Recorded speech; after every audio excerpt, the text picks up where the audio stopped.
পৃথিবীর ইতিহাসে বলা যায় যে একটা নতুন ইতিহাস, নতুন অধ্যায় তৈরি হইল। কারণ F-35, F-15 এই সমস্ত বিমান কখনো ভূপাতিত হয়নি যুদ্ধের ক্ষেত্রে।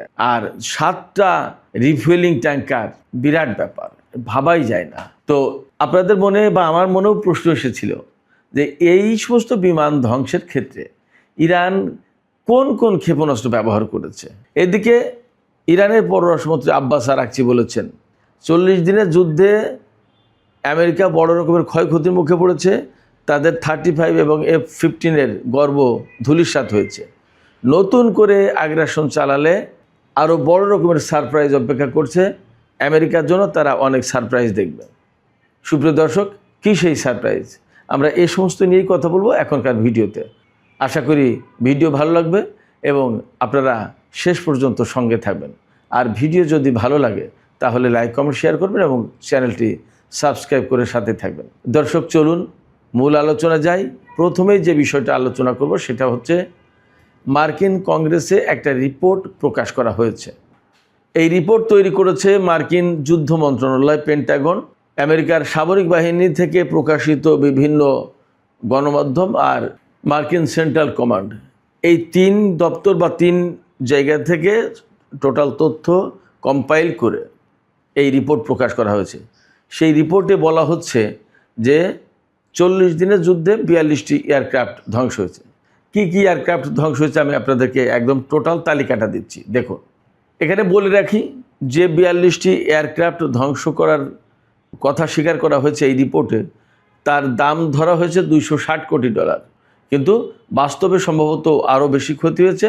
এটা মার্কিন আইন প্রণেতারাই অর্থাৎ কংগ্রেসের সদস্যরাই বলছেন। তো কি কি বিমান ধ্বংস হয়েছে আমি আপনাদেরকে সেই তালিকাটি একটু জানাই, আপনারা দেখুন। 4টি F-15E ইগল স্ট্রাইক ওয়ারপ্লেন, একটি F-35 লাইটনিং II অর্থাৎ যেটা আমেরিকার সবচেয়ে গর্বের বিষয়, একটি A-10 Thunderbolt.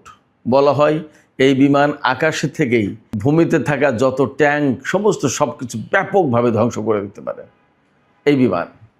7টি KC-35 refuelling স্ট্রাটো tanker, এই বিমান আকাশে যুদ্ধ বিমানকে জ্বালানি সরবরাহ করে। একটি E-3 সেন্ট্রি ওয়ার্কস বিমান, যেটা কমান্ড অ্যান্ড কন্ট্রোল সেন্টার হিসেবে কাজ করে যুদ্ধের ক্ষেত্রে। আকাশে থেকেই সে যুদ্ধ পরিচালনার ক্ষেত্রে কমান্ড অ্যান্ড কন্ট্রোল সেন্টার হিসেবে কাজ করে এই বিমান। 2টি MC-130J কমান্ডো 2 বিমান, একটি HH-60W জলি গ্রিন হেলিকপ্টার, 24টি MQ-9 রিপার ড্রোন আর একটি MQ-4C ট্রিটন ড্রোন। এই ড্রোনটা বলা হয় আমেরিকার কাছে এই মুহূর্তে সর্বাধুনিক, সবচেয়ে আধুনিক। এরপরে আর কোনো লেটেস্ট ড্রোন নেই, এটা সবচেয়ে আধুনিক ড্রোন। কংগ্রেসে এই রিপোর্ট পেশ করার পর আইন প্রণেতারা অর্থাৎ কংগ্রেসম্যানরা কেউ কেউ বলেছেন যে রিপোর্ট তোলা হয়েছে, এই রিপোর্ট যথেষ্ট কিনা সেটা খতিয়ে দেখার ব্যাপার আছে। তাদের সন্দেহ যে এখানে যা বলা হয়েছে তা হয়তো প্রকৃত চিত্র নয়, আরও অনেক বেশি কিছু আছে। যুদ্ধের ক্ষয়ক্ষতি, খরচের পরিমাণ আরও অনেক বেশি। হয়তো পেন্টাগন অর্থাৎ আমেরিকার যে যুদ্ধ মন্ত্রণালয়, সেই ক্ষয়ক্ষতির ব্যাপারটা খুব সঠিকভাবে তারা হিসাব নিকাশে আনেনি। এই যে আমেরিকার যুদ্ধ বিমান ধ্বংস করে দিল ইরান, যেটা পৃথিবীর ইতিহাসে বলা যায় যে একটা নতুন ইতিহাস, নতুন অধ্যায় তৈরি হইল। কারণ F-35, F-15 এই সমস্ত বিমান কখনো ভূপাতিত হয়নি যুদ্ধের ক্ষেত্রে। আর 7টা রিফুয়েলিং ট্যাঙ্কার, বিরাট ব্যাপার, ভাবাই যায় না।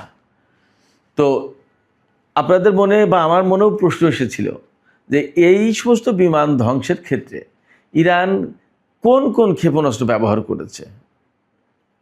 এই জায়গায় একদম সর্বপ্রথমে নাম আসছে বভার 373, বভার 373 মডেলের যে ক্ষেপণাস্ত্র প্রতিরক্ষা ব্যবস্থা ইরান নিজস্ব প্রযুক্তিতে তৈরি করেছে সেটা। এইটা মানে সর্বাধুনিক বিমানের বিরুদ্ধে খুব ভালো লড়াই করতে পারে, টার্গেট করতে পারে। দ্বিতীয়ত, ফার্সিতে বলে পুঞ্জদা খোরদাদ, অর্থাৎ খোরদাদ 15, পুঞ্জদা মানে 15, 15। এই খোরদাদ 15 2019 সালে পারস্য উপসাগরের আকাশ থেকে আমেরিকার গ্লোবাল হক ড্রোন ভূপাতিত করেছিল ইরান, যেটা নিয়ে আমেরিকার সাথে ইরানের প্রচণ্ড রকমের উত্তেজনা সৃষ্টি হয়েছিল। ওই গ্লোবাল হক ড্রোন ভূপাতিত করার ক্ষেত্রে এই খোরদাদ 15 অর্থাৎ পোঁচদায়ে খোরদাদ এই ক্ষেপণাস্ত্র প্রতিরক্ষা ব্যবস্থা করেছিল ইরান। এটা খুব কার্যকরী, মিডিয়াম থেকে লং রেঞ্জের জন্য এই ক্ষেপণাস্ত্র প্রতিরক্ষা ব্যবস্থা কার্যকরী। এটাও ইরানের নিজস্ব প্রযুক্তিতে তৈরি। এরপরে ইরান খুব নতুন ক্ষেপণাস্ত্র প্রতিরক্ষা ব্যবস্থা তৈরি করেছে, সেটার নাম মাজিদ। আমরা যতদূর জানি যে F-35 যে যুদ্ধবিমান ভূপাতিত করেছে বা আঘাত করেছে ইরান, এই বিমানটি ভূপাতিত করার ক্ষেত্রে এই মাজিদ ক্ষেপণাস্ত্র প্রতিরক্ষা ব্যবস্থা নাকি কার্যকর ছিল, এইটা নাকি ভূমিকা রেখেছে। লাইটনিং 2 এই জঙ্গি বিমান, এই যুদ্ধ বিমান ইরানের হাতে ক্ষতিগ্রস্ত হওয়া, আঘাত খাওয়া মানে হচ্ছে আমেরিকার হিসাব নিকাশ ওলটপালট হয়ে যাওয়া, পাল্টে যাওয়া। তাদের ধারণা ছিল যে এই বিমানকে কেউ ধরতেই পারবে না, র্যাডারে ধরাই পড়বে না, সেখানে ইরানের র্যাডারে ধরা পড়ছে এবং তাকে হিট করেছে। তার মানে আমেরিকার হিসাব নিকাশ, চিন্তাভাবনা সমস্ত সব কিছু পাল্টে দিতে হচ্ছে এখন, যে এটাও নিরাপদ নয়। তাহলে করণীয় কি করতে হবে? এখন নতুন করে তাদেরকে ভাবতে হচ্ছে। আর ইরান কিছু ব্যবহার করেছে, ওই যে কাঁধে রেখে যে ক্ষেপণাস্ত্র, ছোট ছোট ক্ষেপণাস্ত্র ছোড়ার যে ব্যবস্থা, এটা টোর M1, এইগুলো দিয়ে হেলিকপ্টার, ড্রোন এবং নিচুতে উড়ে যাওয়া বিমান, ক্রুজ মিসাইল এগুলো ভূপাতিত করা যায়, এই সমস্ত ব্যবহার করেছে। এছাড়া রাশিয়া থেকে ইরান পেয়েছিল S-300 আরও আগে, সম্ভবত 2015 সালের পরে পেয়েছে। রাশিয়া থেকে পাওয়া এই ক্ষেপণাস্ত্র প্রতিরক্ষা ব্যবস্থাও ইরান ব্যবহার করেছে। অবশ্যই তার সফলতা কি আমরা শিওর না।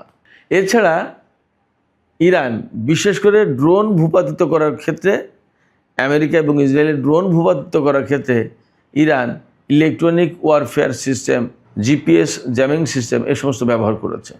তো এগুলোতে সফলতার হার ব্যাপক বলতে বোঝাচ্ছি যে 40 দিনের যুদ্ধে আমেরিকা যে মারাত্মক রকমের ক্ষয়ক্ষতির মুখে পড়েছে, বিশেষ করে বিমান শক্তি, এটা তো অদ্ভুত ব্যাপার, চিন্তাও করা যায়নি কেউ।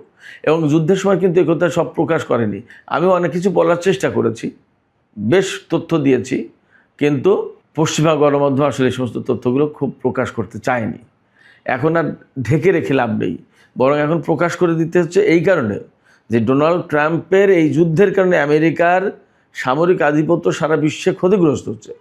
আমেরিকার যে মোড়লি অবস্থা ছিল, সাম্রাজ্যবাদী অবস্থান ছিল, সে সারা বিশ্বের নেতা, এই যে একটা অবস্থা ছিল, এগুলো ধ্বংস হয়ে যাচ্ছে। যার কারণে ডোনাল্ড ট্রাম্পকে যদি এখনই ঠেকানো না যায়, তাহলে আমেরিকা আগামী 2-1 বছরের ভিতরে সারা বিশ্বে জিরো হয়ে যাবে। তো এই জিরো হয়ে গেলে পশ্চিমা গণমাধ্যমেরও তো কোনো ভাত নেই, তাদেরও প্রভাব থাকবে না। সেই কারণে পশ্চিমা গণমাধ্যম এখন উপায়হীন হয়ে এই সমস্ত তথ্য প্রকাশ করে দিচ্ছে, যে যাতে ডোনাল্ড ট্রাম্পকে থামানো যায়, অন্তত যেটুকু আছে আমেরিকার সেটুকু ধরে রাখা যায়। পশ্চিমা গণমাধ্যম ইরানের ভক্ত হয়ে বা মুসলমানদের স্বার্থে বা মধ্যপ্রাচ্যের স্বার্থে বা আমেরিকার স্বার্থের বিরুদ্ধে গিয়ে এই সমস্ত তথ্য প্রকাশ করে দিচ্ছে, এটা ভাবার কোনো কারণ নেই। তাদের স্বার্থ টিকিয়ে রাখার জন্য, ধরে রাখার জন্য তারা এগুলো করছে। মার্কিন কংগ্রেসে এই রিপোর্ট প্রকাশ করার পর ইরানের পররাষ্ট্রমন্ত্রী সাইয়েদ আব্বাস আরাকচি কী বলেছেন জানেন? তিনি বলেছেন যে আমেরিকা ইরানের সাথে 40 দিনের এই যুদ্ধে যে ক্ষয়ক্ষতির মুখে পড়েছে, এর চেয়ে আরও অনেক নতুন নতুন সারপ্রাইজ, চমক আমেরিকার জন্য অপেক্ষা করছে। যদি আমেরিকা ভুল করে আবার ইরানের উপরে আগ্রাসন চালাতে যায় বা যুদ্ধ চাপিয়ে দেয়, তাহলে তারা নতুন নতুন চমকের মুখে পড়বে।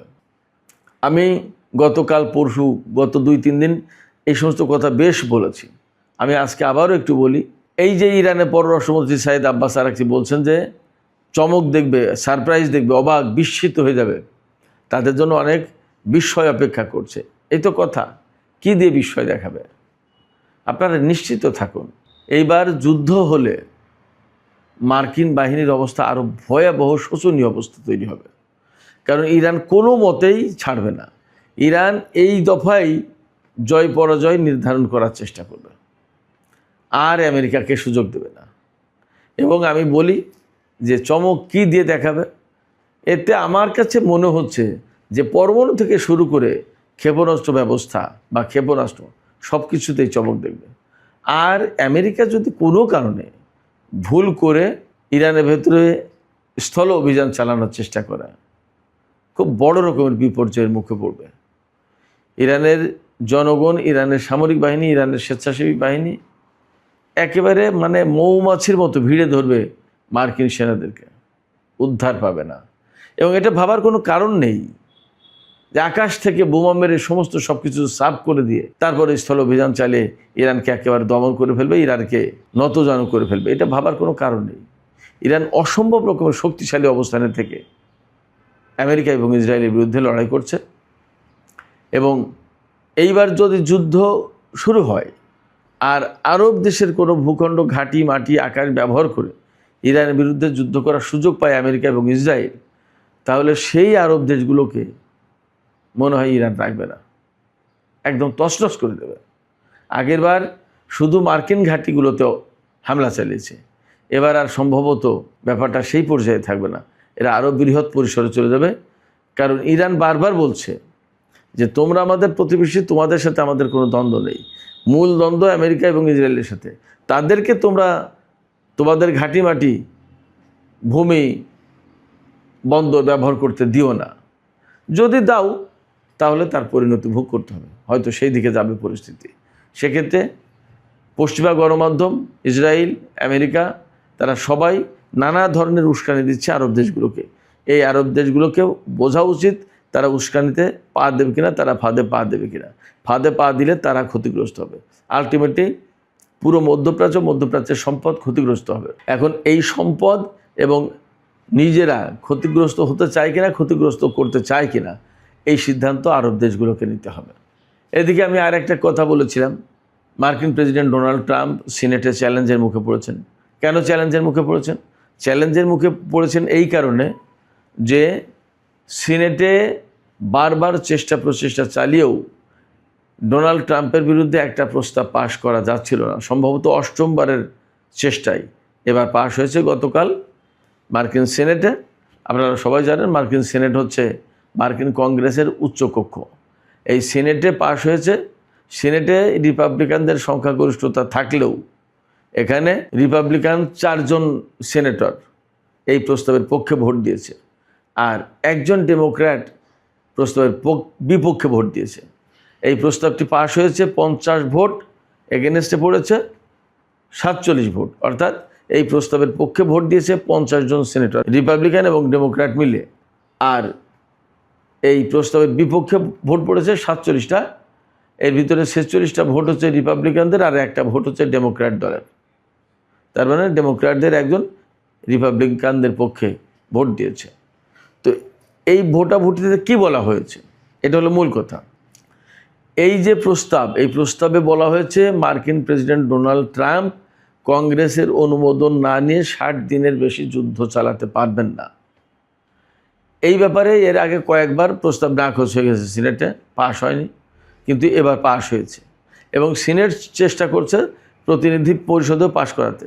যদি সংখ্যাগরিষ্ঠতা নিয়ে পাশ হয় তাহলে ডোনাল্ড ট্রাম্পের ক্ষমতা আটকে দেওয়া যাবে, ক্ষমতাটা আটকে দেওয়া যাবে। তিনি কংগ্রেসের অনুমতি না নিয়ে আর ইরানের বিরুদ্ধে যুদ্ধ করতে পারবেন না। এর মানে হচ্ছে এই যে সিনেটে বিল পাশ হলো, প্রতিনিধি পরিষদে, হাউস অফ রিপ্রেজেন্টেটিভ, সেখানে গত 2-3 দিন আগে 212 ভোট, অর্থাৎ দুই পক্ষের সমান ভোটে বিলটা পাশ হয়নি। একটা দুটো বেশি ভোট পেলেও তো বিলটা পাশ হতে পারতো, কিন্তু সমান ভোট পড়েছে। তো সিনেটে পাশ হওয়ার পরে এবার আশা করা হচ্ছে আবার হাউস অফ রিপ্রেজেন্টেটিভে যখন মানে এই প্রস্তাব নতুন করে উত্থাপন করা হবে, আশা করা হচ্ছে হয়তোবা সেই বিল পাশ হবে। এই বিল পাশ হলে আর মার্কিন প্রেসিডেন্ট ডোনাল্ড ট্রাম্প একা একা সিদ্ধান্ত নিয়ে ইরানের বিরুদ্ধে যুদ্ধ করতে পারবেন না। আমার কথা হচ্ছে এখানে এই যে মার্কিন সিনেট এবং প্রতিনিধি পরিষদে যে বিল পাশ করার চেষ্টা করা হচ্ছে, তার মানে ম্যাক্সিমাম মানুষ, ল মেকারদের একটা বড় অংশ এই যুদ্ধ চায় না। তারা এই যুদ্ধের যৌক্তিকতা খুঁজে পাচ্ছে না, ন্যায্যতা নেই, এবং এই যুদ্ধে আমেরিকা ক্ষতিগ্রস্ত হচ্ছে ইরানের চেয়ে, এটা তারা পরিষ্কার করে বলে দিয়েছে। আমি আপনাদেরকে একটু জানাই, প্রস্তাবটি তুলেছেন ডেমোক্র্যাট দলের সিনেটর টিম কেইন, তিনি ভার্জিনিয়া থেকে নির্বাচিত সেনেটর। আর এই প্রস্তাবের পক্ষে রিপাবলিকান দলের 4 জন সেনেটর ভোট দিয়েছেন, অর্থাৎ ট্রাম্পের দল করার পরেও ট্রাম্পের বিরুদ্ধে তারা ভোট দিয়েছেন। তারা হচ্ছে senator Bill Cassidy, senator Susan Collins, senator Lisa Murkowski এবং সেনেটর র্যান্ড পল। আর এই বিলের বিপক্ষে, এই প্রস্তাবের বিপক্ষে ভোট দিয়েছেন ডেমোক্র্যাট দলের যে সিনেটর, তার নাম হচ্ছে জন ফেটারম্যান। এই প্রস্তাব নিয়ে ভোটদানে বিরত ছিলেন রিপাবলিকান দলের 3 জন সদস্য। এটাও আর একটা মজার ব্যাপার। তারা হচ্ছেন জন কর্লিন, টম টিল্লিস এবং টমে টিউরাভাইল। মার্কিন সিনেট চাইছে এখন এই যুদ্ধ বন্ধ হোক, এটা হলো মূল কথা। কিন্তু ডোনাল্ড ট্রাম্প, তিনি কি যুদ্ধ বন্ধ হোক এটা চাইবেন? তার চেয়ে বড় কথা হচ্ছে তার যিনি নিয়ন্ত্রণকর্তা, ইসরায়েলের প্রধানমন্ত্রী নেতানিয়াহু, তিনি কি চাইবেন এই যুদ্ধ বন্ধ হোক? তিনি চাইবেন না। কারণ এই যুদ্ধ বন্ধ হলে ইরান আরও আগের চেয়ে বেশি শক্তিশালী হবে। তাহলে ইরান ইসরায়েলের জন্য অবশ্যই আরও বেশি হুমকি হয়ে দাঁড়াবে। যদি হুমকি হয়ে দাঁড়ায় তাহলে ইসরায়েলের অস্তিত্ব থাকবে কি থাকবে না, সেই প্রশ্নই কিন্তু বড় হয়ে দেখা দেবে। এই জায়গায় নেতানিয়াহু কী করে, সেটাই হচ্ছে সবচেয়ে বড় কথা। সুপ্রিয় দর্শক, এখনকার আলোচনা এখানে শেষ করতে চাই। আমি চীন প্রসঙ্গ, পুতিন, শি জিনপিং এই সমস্ত প্রসঙ্গে কথা বললাম না। আশা করছি রাতের ভিডিওতে কথা বলবো, বিস্তারিত আলোচনা করব।